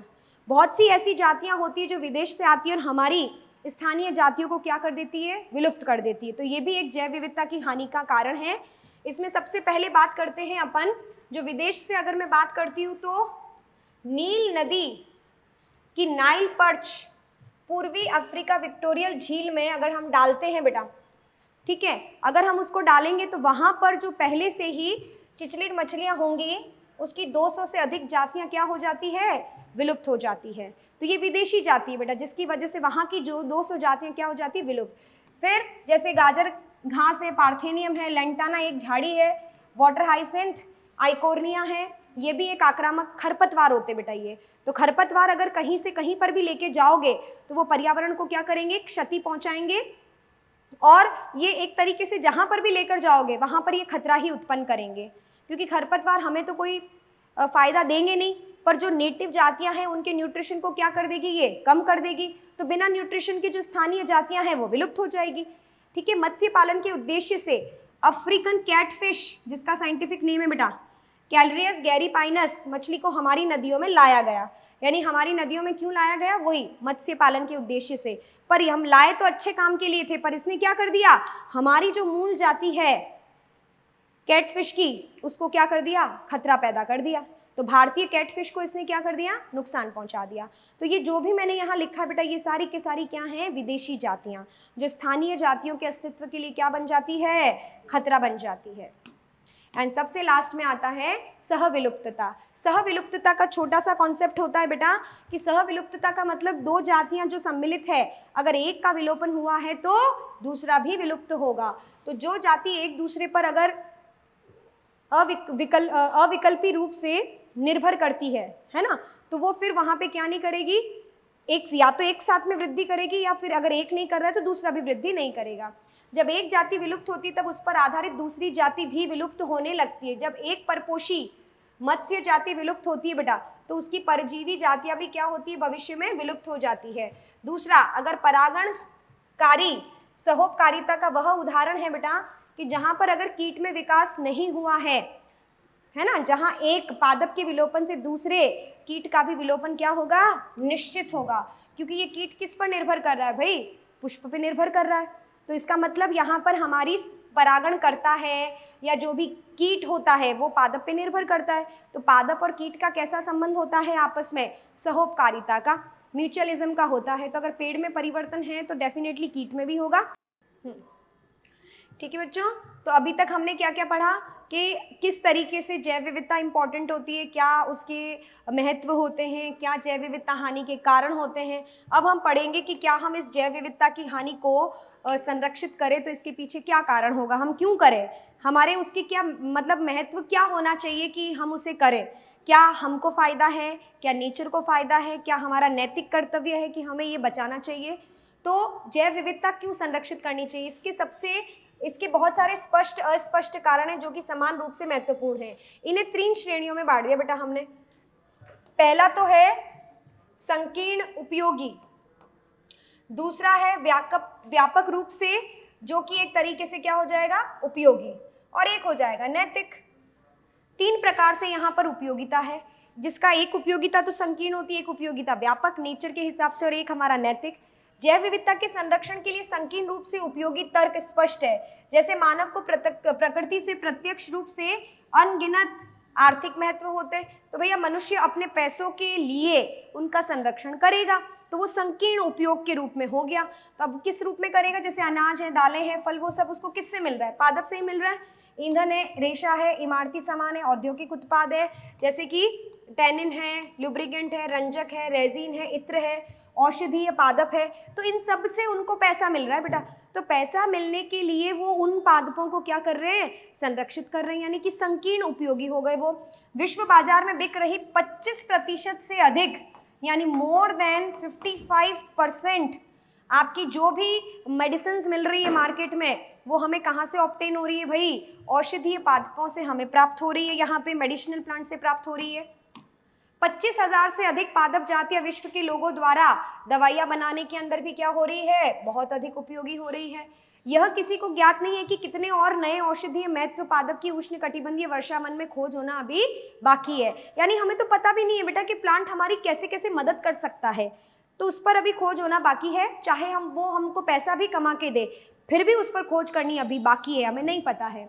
जैव संभावना से समृद्ध राष्ट्र इसका और अधिक लाभ उठा सकते हैं यदि अधिक से अधिक संसाधनों से, यदि अगर हम ऐसा पता करें कि कोई मेडिसिनल प्लांट है, उसको हम मॉलिक्यूलर रूप से चेंज करके उसकी बहुत सारी जातियां बना दें, तो हमें और ज़्यादा लाभ हो जाएगा, है ना। तो आर्थिक महत्व के उत्पादों को आणविक और आनुवांशिक जाति स्तर पर अगर आप उसे चेंज करते हो बेटा, तो उसको क्या बोलते हैं, बायो प्रोस्पेक्टिंग। ये क्वेश्चन आता है कि जैव अन्वेषण किसे कहते हैं। जैव अन्वेषण का मतलब होता है कि आर्थिक दृष्टि से जो भी उत्पाद होते हैं हमारे पास में, उनके अंदर क्या चेंज करना, आणविक और आनुवांशिक और जाति स्तर पर चेंज करना। नेक्स्ट आता है हमारे पास में व्यापक रूप से। तो व्यापक रूप से उपयोगिक तर्क में हम प्रकृति की तरफ से बात करेंगे बेटा, कि प्रकृति जो भी हमें दे रहा है वो जैव विविधता का अगर हम सेवाएं मतलब हमें अगर देता है तो वो व्यापक रूप से देता है, वो पक्षपात नहीं करता है। संकीर्ण में तो सिर्फ हमारा अगर कोई प्रोडक्ट है तो हम उसी का ही तो ध्यान रखेंगे, पर नेचर कभी ये नहीं पक्षपात करता है कि मैं जो भी सूरज की रोशनी है वो सबको समान रूप से मिलेगी, चाहे वो गरीब है, चाहे अमीर है, चाहे कैसा भी है। समझ रहे हैं आप। फोटोसिंथेसिस करके जो ऑक्सीजन हमें मिल रही है पादपों से, वो भी पक्षपात नहीं करती है। पर अगर हम ऑक्सीजन सिलेंडर पर बेस्ड अगर हमारा कोई भी डायग्नोसिस होने के बाद में इलाज चल रहा है तो हमें उसके पैसे देने पड़ते, तो वो संकीर्ण हो गया, संकीर्ण उपयोगी हो गया, है ना। यहाँ पे प्रकृति हमको फायदा दे रही है, व्यापक रूप से दे रही है, ठीक है। तो जैसे अमेजन वर्षा वन जो है वायुमंडल में लगभग कितने प्रतिशत ऑक्सीजन देती है भाई, 20%। टोटल का 20% सिर्फ कौन दे रहा है, अमेजोन वर्षा वन। क्या प्रकृति द्वारा प्रदान गई इस सेवा का हम आर्थिक मूल्य आंक सकते हैं? नहीं आंक सकते बेटा, नहीं आंक सकते।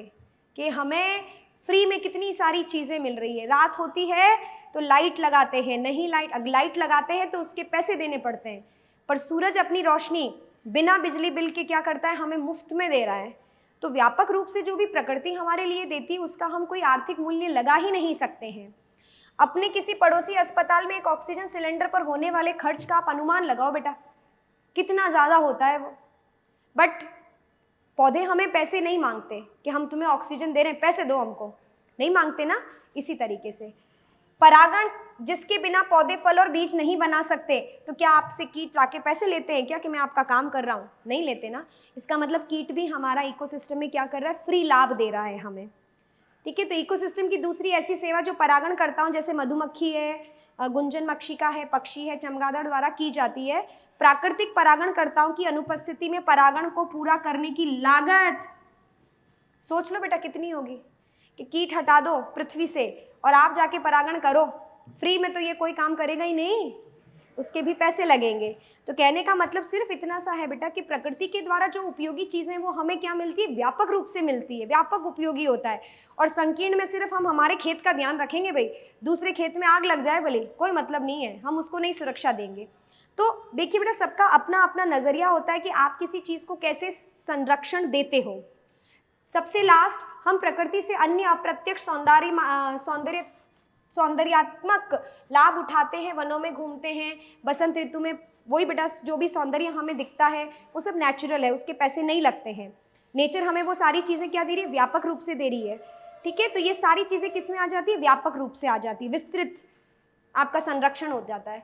जैव विविधता संरक्षण के अंदर अब तीसरा संबंध आता है बेटा, नैतिक तर्क। नैतिक तर्क का मतलब कि हमें, हमारा नैतिक कर्तव्य है बेटा कि जो भी जैव विविधताएं पृथ्वी पर है उन्हें हमें क्या करना है? बचाना है। चाहे आप उससे धार्मिक रूप से भी जुड़ जाइए, कोई दिक्कत नहीं। तुलसी का पेड़ आप बचा रहे हो, आप उसको काटने नहीं देते हो, क्यों? क्योंकि आप उनसे धार्मिक रूप से जुड़े हो, तो तुलसी का पेड़ तो बच गया ना। तो कभी कभी हम संरक्षण का जो हमारा एक तथ्य होता है वो क्या होता है? धार्मिक तथ्य हो जाता है। नैतिक तथ्य भी होना चाहिए उसमें कि जंतु पादप सूक्ष्मजीव जातियों से है जिसके साथ हम रहते हैं। दार्शनिक और आध्यात्मिक रूप से हम ये समझने की आवश्यकता है कि प्रत्येक जाति अपना नैतिक मूल्य रखती है, भाई इंटरनल मूल्य रखती है, भले ही इसका हमारे आर्थिक रूप से महत्व ना हो।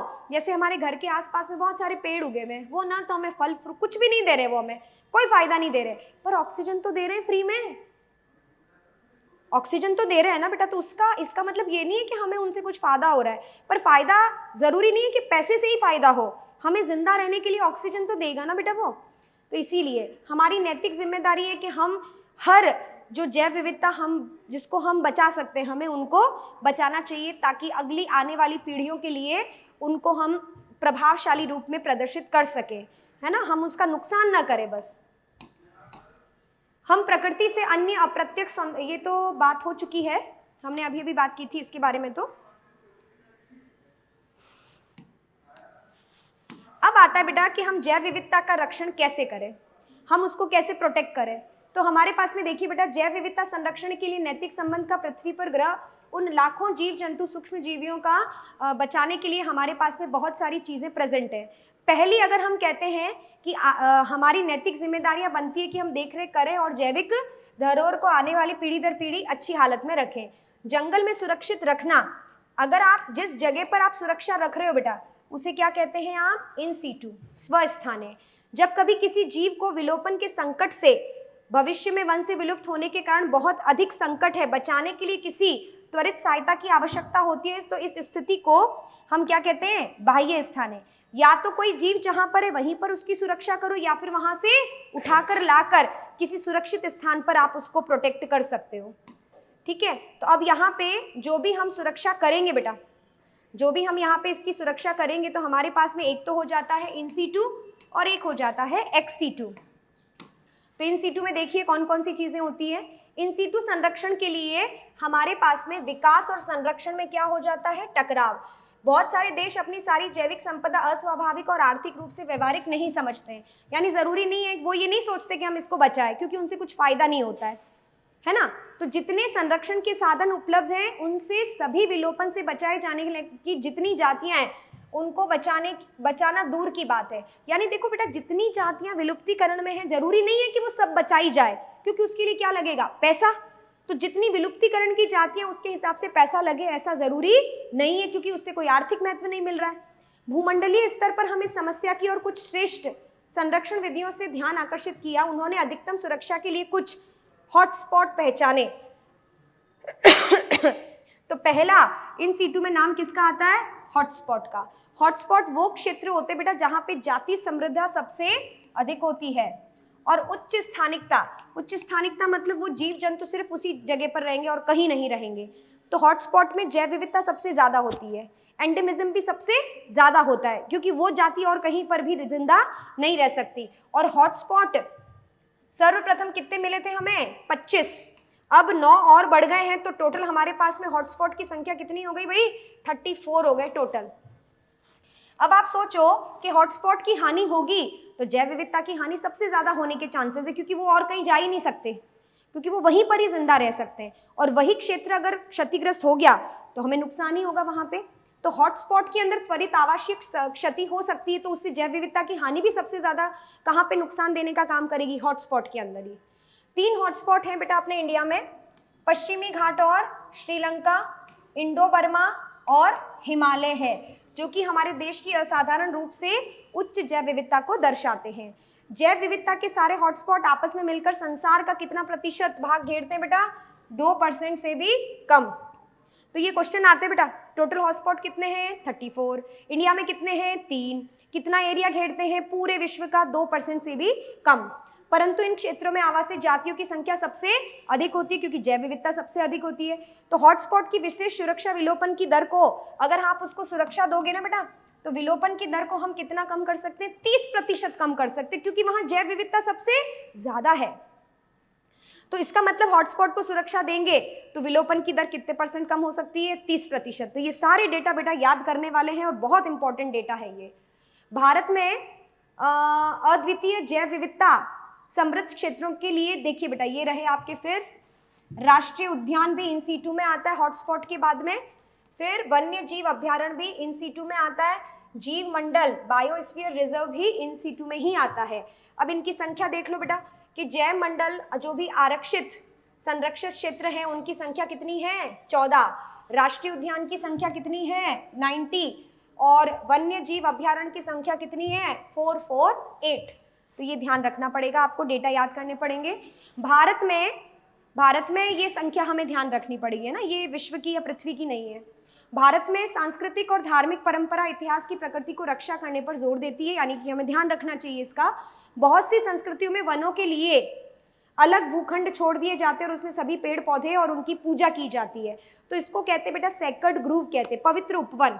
तो हमारे पास में देखिए बेटा 5 नाम आ गए इन सीटू। एक तो हॉटस्पॉट आ गया, राष्ट्रीय उद्यान आ गया, वन्य जीव अभ्यारण्य आ गया, जीव मंडल आरक्षण आ गया, और लास्ट में पवित्र उपवन जिसकी सब पूजा करते हैं। वहां पर अगर कोई भी कटाई वगैरह होती है तो वहां पे विरोध किया जाता है।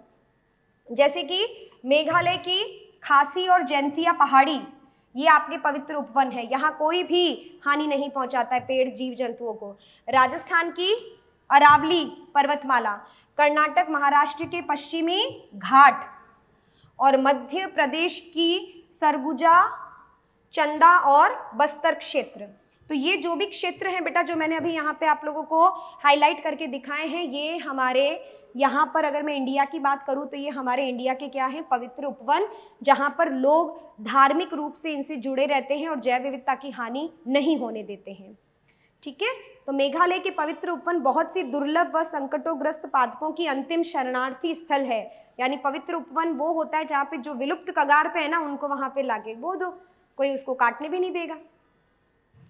ठीक है बच्चों, तो ये है आपके एक तरीके से देखा जाए तो इन सीटू। अब हम पढ़ेंगे बेटा बाह्य, यानी कि आप कहीं से लाकर उन पेड़ पौधों जीवों की सुरक्षा करते हैं। तो जितने भी संकटग्रस्त पादप और जंतु है उनके लिए आप क्या देते हो? प्राकृतिक आवास देते हो, स्थान देते हो, और उनकी देखभाल करते हो और उनका संरक्षण करते हो। जिसमें कौन कौन आते हैं भाई? आप ये सारा काम किस किस में कर सकते हो? जूलॉजिकल पार्क है, बोटेनिकल गार्डन है, वन्य जीव सफारी पार्क है। यहाँ पर हम कहीं और से जो विलुप्त होने वाली जातियां या जो संकटग्रस्त जातियां उनको लाके हम उनका ध्यान रखते हैं। ऐसे बहुत से जंतु हैं जो कि वनों में विलुप्त हो गए, लेकिन जंतु उद्यान में क्या है? सुरक्षित है। यानी जंगलों में तो विलुप्त हो गए, पर कुछ जातियां हमने कहाँ सुरक्षित रख रखी है? जूलॉजिकल पार्क में। तो हम उसके हिसाब से ही क्या देंगे? उनका खान पान, रहन, आवास वगैरह सब कुछ देंगे उनको, ताकि वो जिंदा रहे। आजकल संकटग्रस्त जातियों के परिबद्ध घेरे में रखने की बजाय बाह्य स्थाने संरक्षण दिया जाता है। अब संकटग्रस्त जातियों के युग्मकों को भी क्या किया जाता है? स्टोर किया जाता है बेटा, ताकि इन फ्यूचर अपन को जरूरत पड़े तो हम उसका क्या कर सकते हैं, कृत्रिम रूप से निषेचन करवा के उसको डेवलप कर सकते हैं। तो यहाँ पर ये क्रायो प्रिजर्वेशन यानी कि -196 डिग्री पर लिक्विड नाइट्रोजन में उनको स्टोर करते हैं। किनको? उन संकटग्रस्त जातियों को, चाहे वो पादप हो चाहे वो जंतु हो। ठीक है, एग को भी संरक्षित रखा जाता है इसके अंदर। पादपों का ऊतक टिश्यू कल्चर भी किया जाता है बेटा, तो आप देख लीजिए, टिश्यू कल्चर भी कर सकते हैं, क्रायो प्रिजर्वेशन भी कर सकते हैं, जूलॉजिकल पार्क भी होता है, बोटेनिकल पार्क भी होता है, जो कि एक्स सिटू कंजर्वेशन में हमारी मदद करता है। व्यापारिक महत्व, पौधों में जो भी व्यापारिक महत्व हमें देते हैं बेटा, उनका हम क्या कर सकते हैं, आनुवांशिक चेंज भी कर सकते हैं, ताकि उसमें जो वांछित लक्षण है उनको हम बढ़ा सकें। ठीक है, तो इन सब सारी चीजों को सोचते हुए अब देखिए बेटा, इनके बारे में हम क्या करते हैं, सम्मेलन का क्वेश्चन आता है नीच में कि जैव विविधता की हानि को रोकने के लिए कौन कौन से देश अवेयर है। तो 1992 में रियो डी जेनेरियो में जैव वैश्विक इतिहास सम्मेलन हुआ बेटा, जिसमें सभी राष्ट्रीय आए और उन्होंने जैव विविधता संरक्षण के बारे में, उनके उपाय के बारे में बताया हमें। फिर उसके बाद में कब हुआ, 2002 में। कहाँ पे हुआ भाई, दक्षिण अफ्रीका के जोहान्सबर्ग में हुआ। तो पहला तो हुआ रियो डी जेनेरियो के अंदर और दूसरा कहाँ पे हुआ, दक्षिण अफ्रीका के जोहान्सबर्ग के अंदर सम्मेलन हुआ। दोनों ही सम्मेलन में हमें जैव विविधता की हानि को रोकने के उपाय बताए गए, है ना। और इस वाले में 2002 में तो ये शपथ ली गई थी कि हम 2010 तक जो भी हानि हो रही है, चाहे वो वैश्विक रूप से हो, चाहे वो प्रादेशिक रूप से हो, चाहे वो स्थानीय स्तर पे हो, हमें उस जैव विविधता की हानि को कम करना है या फिर उसे रोकना है बेटा। ठीक है, तो ये डेटा तुम्हें याद करना है बेटा, लास्ट का जो पैराग्राफ है इसका। तो इसी के साथ ये चैप्टर हमारा खत्म होता है। ठीक है बच्चों, तो थैंक यू सो मच।